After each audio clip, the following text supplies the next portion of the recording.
ओम शांति। आज दिनांक 17 जुलाई 2022। प्रातः मुरली अव्यक्त बाप दादा का रिवाइज कोर्स 11 दिसंबर 1991। बाप दादा ने अटेंशन खिंचवाया, सत्यता की सभ्यता ही रियल रॉयल्टी है। सत्यता की सभ्यता ही रियल रॉयल्टी है। आज बाप दादा अपने श्रेष्ठ परिवार अर्थात अपने रॉयल फैमिली को देख रहे हैं। सारे कल्प में सबसे रॉयल आप श्रेष्ठ आत्माएं ही हो। अनादि आत्मिक स्वरूप में भी सबसे श्रेष्ठ रॉयल आत्माएं हो और आदि स्वरूप देव आत्माओं के रूप में भी रॉयल राज्य अधिकारी रॉयल फैमिली हो। पूज्य रूप में भी आप देव आत्माओं की कितनी रॉयल्टी से पूजा होती रहती है और किसी भी अन्य धर्म आत्मा व राजनीतिक आत्माओं की ऐसी रॉयल पूजा नहीं होती। तो तीनों ही रूपों में अनादि आदि और पूज्य स्वरूप में ऐसे रॉयल और कोई भी नहीं है, क्योंकि आप आत्माओं की प्योरिटी की ही रॉयल्टी है। ऐसे संपूर्ण पवित्र और कोई भी आत्माएं सारे कल्प में ना ही बनी हैं ना ही बनेंगी। अर्थात आज बाप दादा हम बच्चों की महिमा कर रहे हैं। हम आत्माओं को बाप दादा ऐसा श्रेष्ठ जीवन प्रदान करते हैं कि हमारा अनादि स्वरूप परम पवित्र, आदि स्वरूप पवित्र और फिर पूज्य स्वरूप भी पवित्रता के आधार पर पूजा जाता है। तो बाबा कहते ऐसी रॉयल्टी कोई भी धर्म की आत्माएं, राजनीतिक आत्माएं, महान आत्माएं होती ही नहीं हैं। तुम बच्चे ही ऐसे विशेष हो। ऐसे संपूर्ण पवित्र और कोई भी आत्मा सारे कल्प में ना ही बनी ना ही बनेगी। यह प्योरिटी की ही विशेषता है। इसलिए सिर्फ देव आत्माओं के आगे ही यह महिमा गाते हैं कि आप संपूर्ण निर्विकारी हो और किसी भी धर्म आत्माओं की महिमा में ऐसी महिमा नहीं गाई जाती। सिर्फ देव आत्माओं के श्रेष्ठ कीर्ति अर्थात श्रेष्ठ पवित्रता का ही कीर्तन होता है और कोई भी धर्म में कीर्तन नहीं होता है। साजों और बाजों से कीर्तन का रिवाज देव आत्माओं में ही है।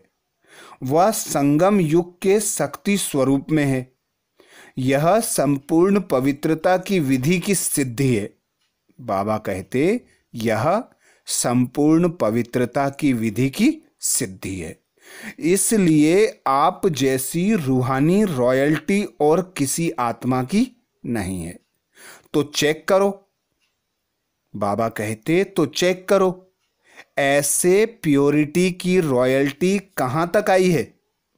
रूहानी रॉयल्टी की सबसे श्रेष्ठ निशानी है रॉयल्टी अर्थात रियल्टी अर्थात सत्यता।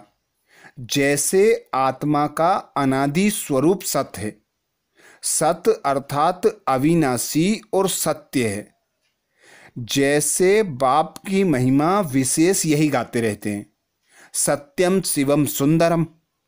सत्य ही शिव है व गॉड इज ट्रुथ। सत्य ही भगवान है कहा जाता है। तो बाप की महिमा सत्य अर्थात सत्यता की है। ऐसे रॉयल्टी अर्थात रियल्टी सत्यता जरा भी बनावटी या मिलावटी ना हो। बाप दादा अटेंशन खिंचवाते जिस प्रकार बाप की महिमा सत्यता से है, ऐसे ही तुम बच्चों की भी होनी चाहिए। रियल्टी और रॉयल्टी, सत्यता जरा भी बनावटी या मिलावटी ना हो, चाहे बोल से, चाहे कर्म से, चाहे संबंध संपर्क में मिलावट या बनावट नहीं होनी चाहिए। जिनको साधारण भाषा में बाप दादा कहते हैं सच्चाई। रॉयल आत्माओं की वृत्ति, दृष्टि, बोल और चलन सब एक सत्य होगी। ऐसे नहीं कि वृत्ति में एक बात हो और बोल में दूसरा बनावटी भाव हो। इसको रॉयल्टी व रियल्टी नहीं कहा जाता। आजकल बाप दादा बच्चों की लीला देखते भी हैं और सुनते भी हैं। कई बच्चे बात को मिलाने और बनाने में बहुत होशियार हैं, क्योंकि द्वापर से मिलावटी और बनावट की कथाएं बहुत सुनी हैं। तो इस ब्राह्मण जीवन में भी वह संस्कार इमर्ज कर लेते हैं। ऐसी अच्छे रूप से बात बना लेते हैं जो झूठ को बिल्कुल संपूर्ण सत्य बना देते हैं और सत्य को झूठ सिद्ध कर देते हैं। इसको कहा जाता है अंदर एक बाहर दूसरा। तो क्या यह रियलिटी है, रॉयल्टी है? नहीं है ना। बाप दादा पूछते तो क्या यह रियलिटी है, रॉयल्टी है? नहीं है ना। तो ऐसे पवित्रता की रॉयल्टी अर्थात रियलिटी, यह रॉयल्टी की निशानी है। अगर यह निशानी नहीं है तो समझो प्योरिटी की रॉयल्टी नहीं आई है, वह परसेंटेज में आई है, संपूर्ण नहीं है। रियलिटी की दूसरी निशानी बाप दादा सदा सुनाते रहते हैं, सच तो बीठो नच, सच तो बीठो नच। सच्ची आत्माएं सदा खुशी में नाचती रहेंगी, कभी खुशी कम, कभी खुशी ज़्यादा, ऐसा नहीं होगा। दिन प्रतिदिन हर समय और खुशी बढ़ती रहेगी। रियलिटी की निशानी है सदा खुशी से नाचना। बाबा कहते रियलिटी की निशानी है सदा खुशी में नाचना। नैन चैन कहते हो ना, रॉयल्टी का अर्थ भी है चित्त से भी और नैन चैन से भी सदा हर्षित। सिर्फ बाहर से हर्षित मुख नहीं, लेकिन चित्त में भी हर्षित, हर्षित चित्त, हर्षित मुख, दोनों हर्षित हों। कई बार ऐसे भी होता है कि अंदर चित्त में खुशी नहीं होती, लेकिन बाहर में समय प्रमाण खुशनुमा बन करके दिखा देते हैं। इसको अल्पकाल का हर्षित मुख कहेंगे, लेकिन हर्षित चित्त, हर्षित मुख अविनाशी हो। तो पवित्रता की रियलिटी, रॉयल्टी अर्थात अविनाशी चित्त और मुख हर्षित हो। चेक करो, दोनों चेक करने नहीं लग जाना, अपने को चेक करना है। बाबा कहते दूसरों को चेक नहीं करना, अपने को चेक करना है। ऐसी रॉयल आत्मा बाप दादा को और सर्व ब्राह्मण परिवार को अति प्यारी होती हैं। रियल प्यारी आत्मा की विशेषता क्या होती है? बाबा कहते जो रियल प्यारी आत्माएं हैं उनकी निशानी क्या होती है? क्योंकि आजकल के रीति रस्म प्रमाण जो बहुत प्यारा लगता है तो प्यारे की तरफ ना चाहते हुए भी आकर्षित हो जाते हैं, जिसको आप लोग अपनी भाषा में अटैचमेंट कहते हो। क्योंकि प्यारा है तो अटैचमेंट तो होगी ना, लेकिन रियल और रॉयल प्यार की निशानी है। वो जितना ही प्यारा होगा उतना ही न्यारा भी होगा। इसलिए वह ना स्वयं एक्स्ट्रा अटैचमेंट में आएगा, ना दूसरा उसको अटैचमेंट में आएगा। बाबा कहते ना ही वह दूसरों के अटैचमेंट में आएगा, ना ही दूसरा उसकी अटैचमेंट में आएगा। इसको कहा जाता है रियल प्यार, संपूर्ण प्यार। वह हर्षित रहेगा, आकर्षित भी होगा, परंतु हद की आकर्षण करने वाला नहीं। तो रियल और रॉयल की निशानी क्या हुई? अति प्यारा और अति न्यारा। रॉयल्टी की और विशेषता है, उस आत्मा में कभी किसी भी प्रकार के, चाहे स्थूल चाहे सूक्ष्म, मांगने के संस्कार नहीं होंगे, क्योंकि रॉयल आत्मा सदा संपन्न और भरपूर रहती है। एक भरपूरता बाहर की होती है, स्थूल वस्तुओं से, स्थूल साधनों से भरपूरता, और दूसरी है मन की भरपूरता। जो मन से भरपूर रहता है उसके पास स्थूल वस्तु व साधन नहीं भी हों, फिर भी मन भरपूर होने के कारण वो कभी अपने में कमी महसूस नहीं करेगा, ना में भी हाँ का अनुभव करेगा। और जिसका मन भरपूर नहीं होता वह आत्मा बाहर से कितनी भी वस्तु और साधन से भरपूर होती, बाबा कहते जिसका मन भरपूर नहीं होता वह आत्मा बाहर से भी वस्तु और साधनों से भरपूर होते भी वह कभी अपने को भरपूर नहीं समझेगा। ऐसी आत्मा सदा इच्छा के कारण चाहिए चाहिए का गीत गाती रहेगी।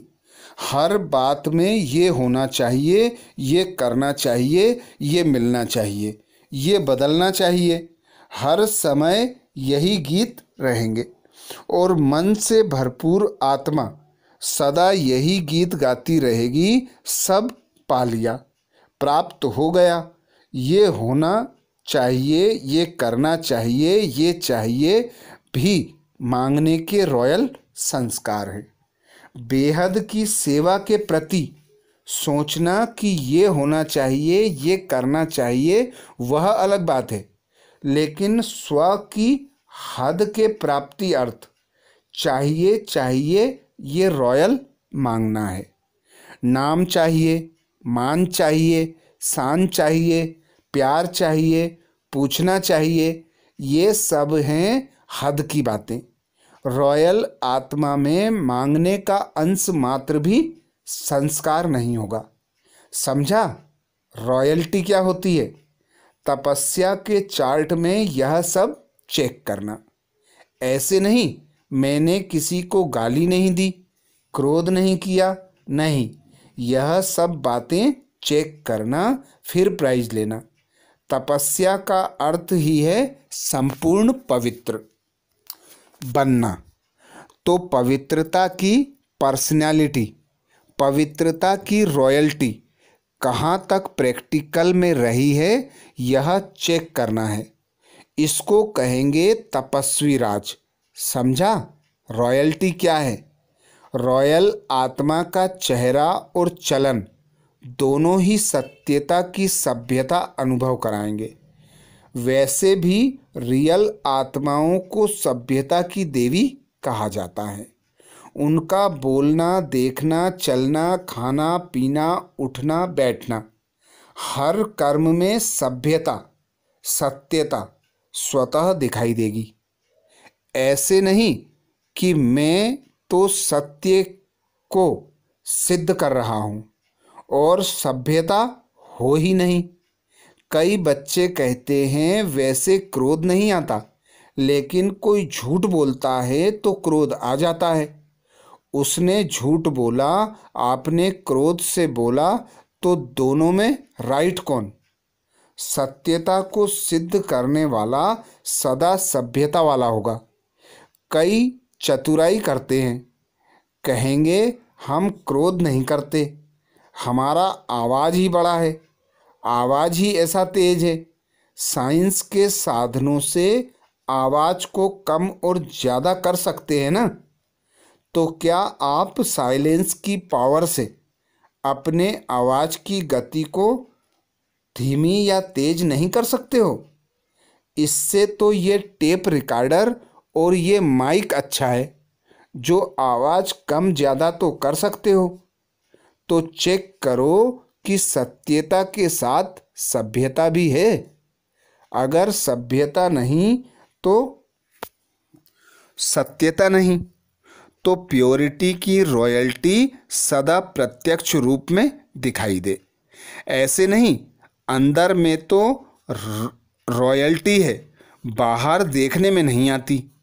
अगर अंदर है तो बाहर में जरूर दिखाई देगी। सत्यता की रॉयल्टी को कोई छिपा नहीं सकता। इसमें गुप्त नहीं रहना है। कई कहते हैं गुप्त पुरुषार्थी हैं, इसलिए गुप्त रहते हैं। लेकिन जैसे सूर्य को कोई छिपा नहीं सकता, सत्यता के सूर्य को कोई छिपा नहीं सकता। ना कोई कारण छिपा सकता, ना कोई व्यक्ति। सत्य सदा ही सत्य है। सत्यता की शक्ति सबसे महान है। सत्यता सिद्ध करने से सिद्ध होती। सत्यता की शक्ति को स्वतः ही सिद्ध होने की सिद्धि प्राप्त है।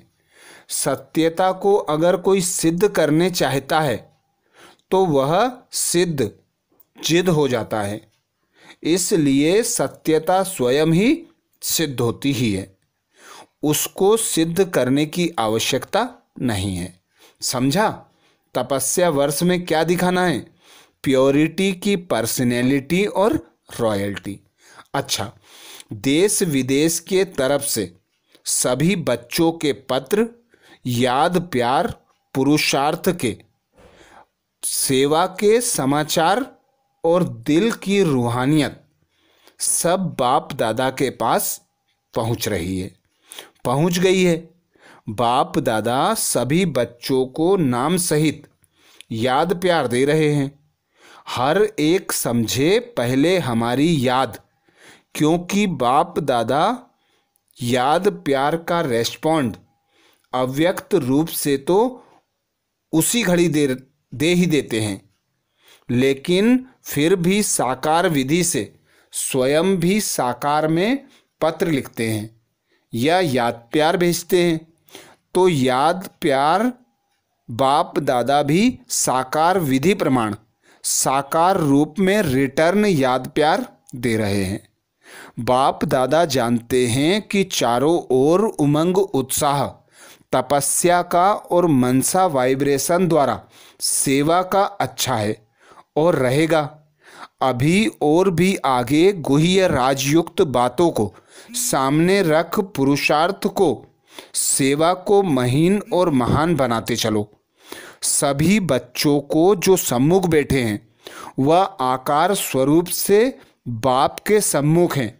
ऐसे सर्व सम्मुख अर्थात सदा साथ रहने वाले नयनों में, मुख में, मन में सदा बच्चों के बाप हैं और बाप के बच्चे हैं। ऐसे सदा याद में समाये हुए श्रेष्ठ आत्माएं, सदा प्योरिटी के रियलिटी और रॉयल्टी में रहने वाली आत्माएं, सदा मन से संपन्न भरपूर रहने वाली आत्माओं को बाप दादा का याद प्यार और नमस्ते। हम सब बच्चों का भी बाप दादा को याद प्यार और नमस्ते। पार्टियों से मुलाकात। अपने को पद्मा पदम भाग्यवान आत्माएं अनुभव करते हो। इतना श्रेष्ठ भाग्य सारे कल्प में किसी भी आत्मा का नहीं है। चाहे कितने भी नामी ग्रामी आत्माएं हों, लेकिन आपके भाग्य के आगे उन्हों का भाग्य क्या है? वह है अल्पकाल का भाग्य और ब्राह्मण आत्माओं का है अविनाशी भाग्य। सिर्फ इस एक जन्म का नहीं है, जन्म जन्म का है। बाप का बनना अर्थात भाग्य का वर्षा अधिकार में मिलना। तो अधिकार तो मिल गया ना? बाप दादा पूछते तो अधिकार तो मिल गया ना? बच्चा अर्थात अधिकार, वर्षा। अधिकार का नशा है कि उतरता चढ़ता है। आधा कल्प तो नीचे ही उतरे। अभी क्या करना है? चलना है, चढ़ना है या उड़ना है? उड़ने वाली चीज बीच में कभी रुकती नहीं है। रुकेंगे तो नीचे आएंगे।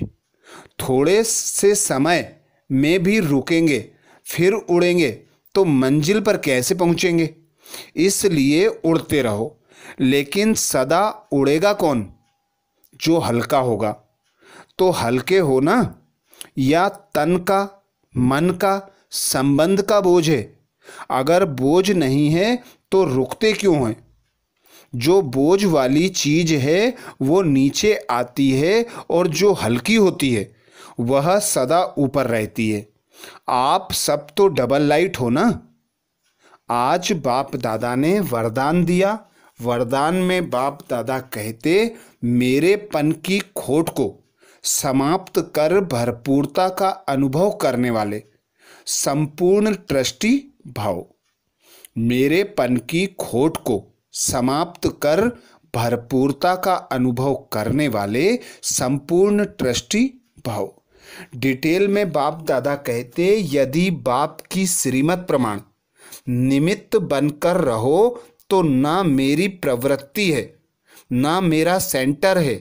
प्रवृत्ति में हो तो भी ट्रस्टी हो, सेंटर पर हो तो भी बाप के सेंटर हैं ना कि मेरे। इसलिए सदा शिव बाप की भंडारी है, ब्रह्मा बाप का भंडारा है। इस स्मृति से भरपूरता का अनुभव करेंगे। मेरापन लाया तो भंडारा व भंडारी में बरकत नहीं होगी। किसी भी कार्य में अगर कोई खोट अर्थात कमी है तो इसका कारण बाप की बजाय मेरेपन की खोट अर्थात अशुद्धि मिक्स है। स्लोगन में बाप दादा कहते, बाप समान बनना है तो समझना, चाहना और करना तीनों को समान बनाओ। बाप समान बनना है तो समझना, चाहना और करना तीनों को समान बनाओ। विशेष सूचना, आज मास का तीसरा रविवार है। सभी राजयोगी तपस्वी भाई बहनें साय 6:30 से 7:30 बजे तक विशेष योग अभ्यास के समय मास्टर सर्वशक्तिमान के शक्तिशाली स्वरूप में स्थित हो सर्व शक्तियों का महादान करें। दुखियों की पुकार सुने, उपकार करें। तो ये थे बाप दादा के महावाक्य 17 जुलाई 2022 के, जिसमें अव्यक्त वाणी का रिवाइज कोर्स 11 दिसंबर 1991 का बाप दादा ने सुनाया। अच्छा, ओम शांति।